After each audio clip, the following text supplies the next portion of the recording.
Assalamualaikum warahmatullahi wabarakatuh, and a very good morning to all my students. Okay, so today we will continue our next chapter.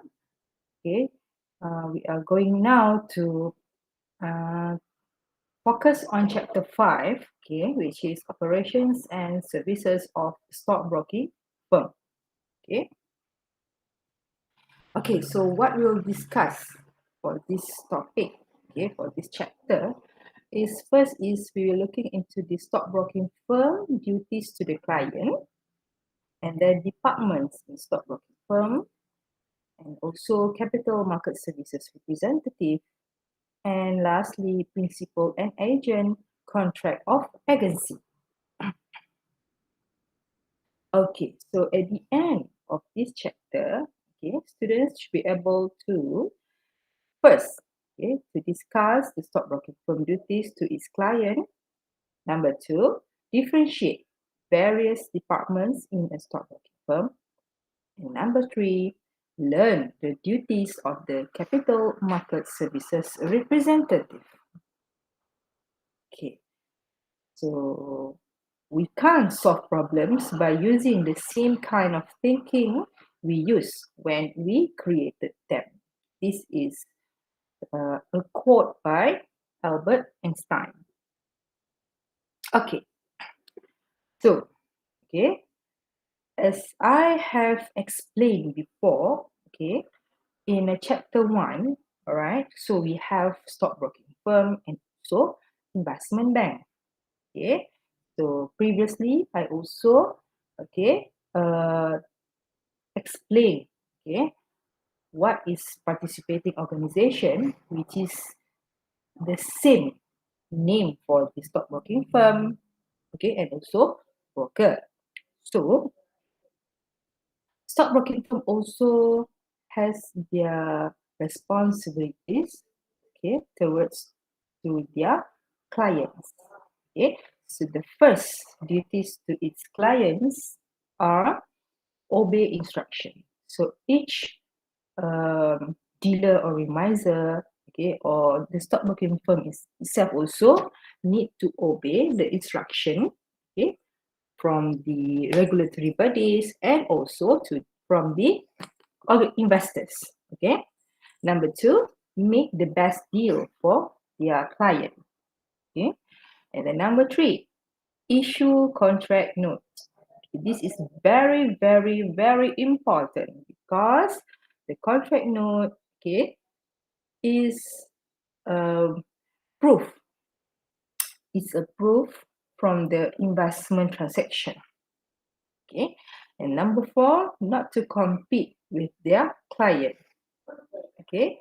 So for example, when their client want to buy the stocks, and then later the dealer or remiser, need to avoid, to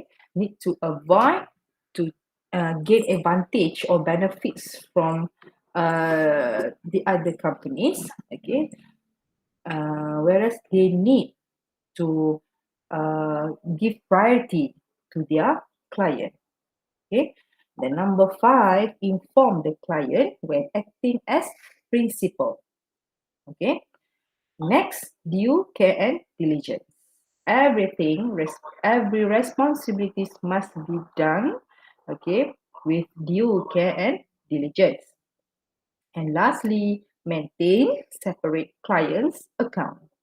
Okay, so every client's account, is confidential, what we call confidential information, and cannot be disclosed to everyone.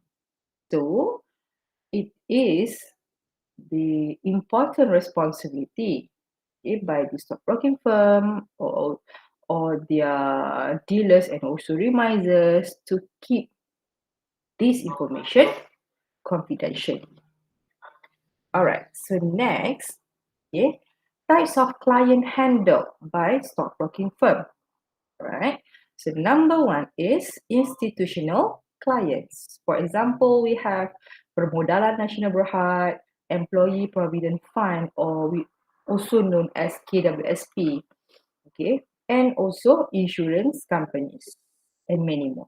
Okay. Number 2, foreign clients. For example, we have brokers, stockbroking firm, or participating organizations, which is uh, what we call international client. Okay, and then we have corporate clients. Okay, and then we have cooperative institution. For example, Felda, Koperasi, Polis. Okay, so these are the cooperative institution. And lastly is direct or margin individual clients. Okay. Okay, so now we go to the departments in stockbroking firm. Okay, so these are the main department in a stockbroking firm. The first one is we have dealing department. Okay, so next we have operations department, and next we have treasury department, and next we have credit control department. So what is the roles of those departments? Okay, so for dealing department, okay, the main responsibility is to execute clients' transactions such as receive, execute, and confirm. Okay, and it is normally supported by the research department. Okay, and then number 2 is operations department. Okay, so this department, okay, will process all dealing transactions and trade settlements. And then in terms of the preparing the contract notes, okay, necessary reports, and also for contra transactions. Okay, for treasury department, okay, it comprises Islamic and conventional sections, okay, that manage the balance sheet, capital management, interest or profit rate management, and also funding and liquidity management. Okay, and then we have credit control department. Okay, this department will ensure that all exchange policies, okay, are complied with, and then monitor all dealing transactions and managing trading limits of clients. Okay, there are also the other departments in a stockbroking firm. For example, we have research department, derivatives department, and then we have back office, okay, that contains operations and technology. Okay, so for research department, this is purposely, okay, a department that, okay, prepare, okay, report, current report, which is derived from the economic situation. Okay, so this comprehensive report will then be distributed to the other financial market participants or players, such as the banks, the companies, the institutional, what we call the individual investors, the foreign clients, and so on. Okay, derivatives department, okay, is purposely for the derivative products.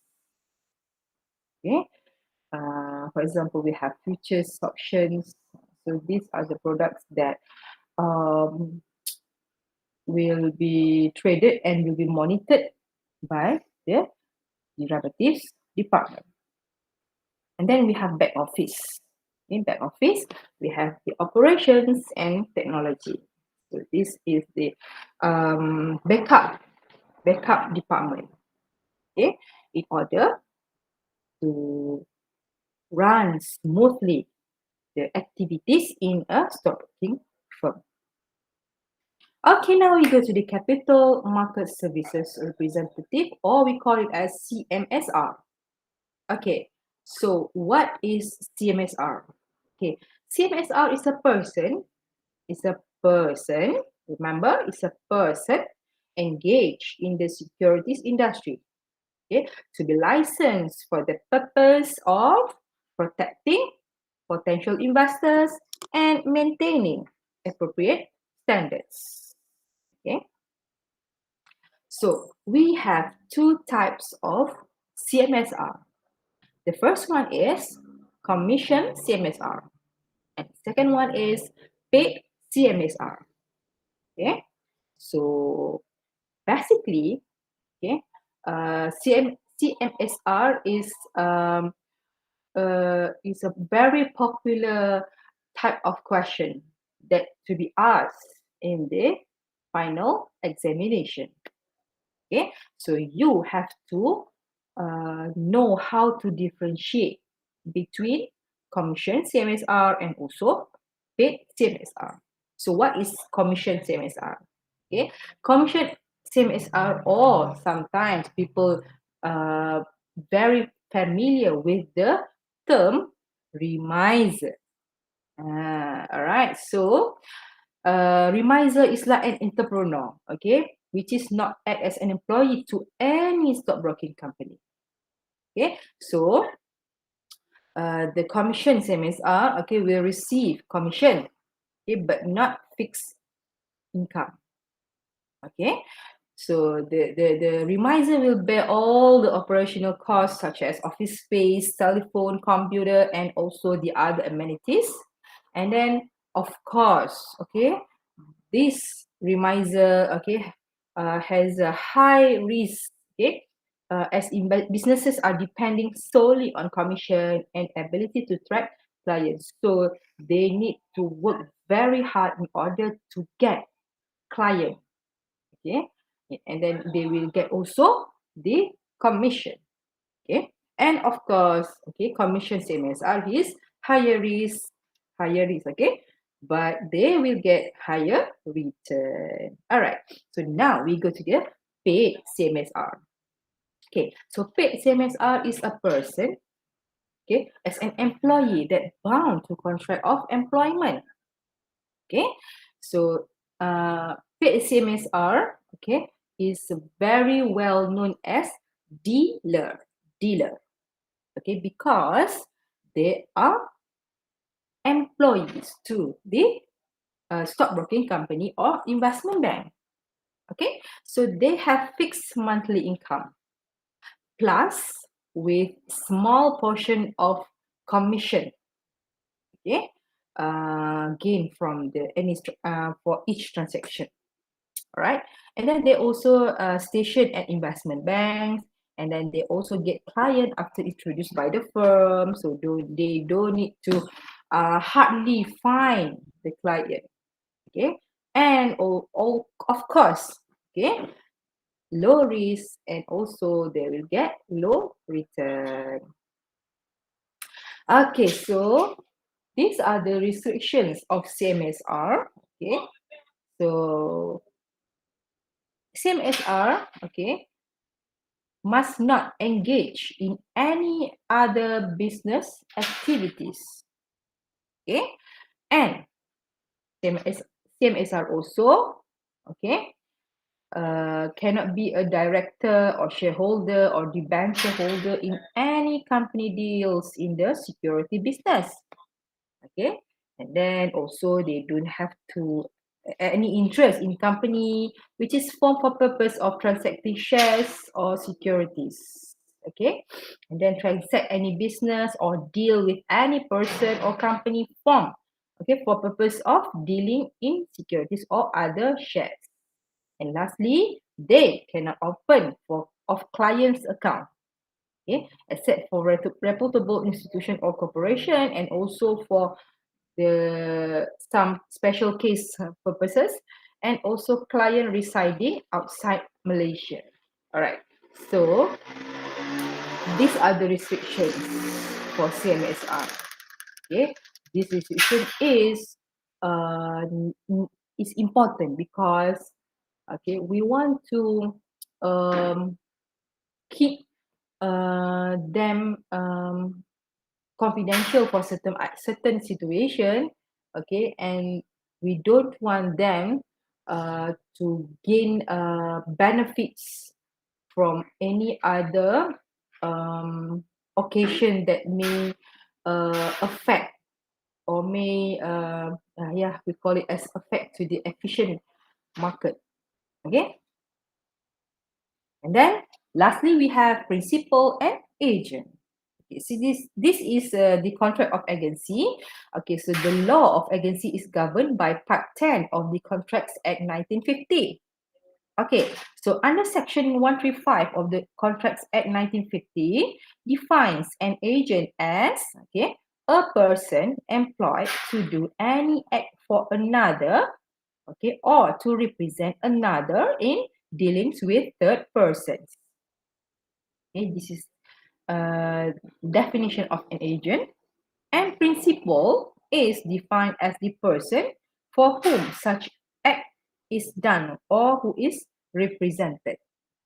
Okay, so basically principal is the organization, okay, that it will be represent the investors and also the dealers, okay, in order to perform the investment activities. Okay, so duties of agent, the first one is to act on behalf and be subject to the control of the principal. Okay, number 2 is to act within the scope of authority power delegated by the principal. Okay, number 3 is discharge his or her duties with appropriate care and diligence. And lastly is avoid conflict between his or her personal interests and those of the principal. Okay, so we have come into the end of chapter 5. So I hope that everyone will understand. Okay, will understand. Okay, the departments in a stockbroking firm.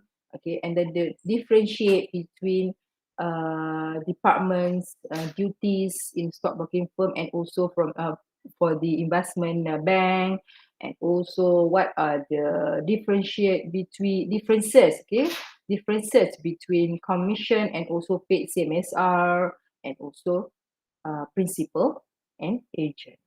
All right, so that's all from me for today. Thank you, everyone.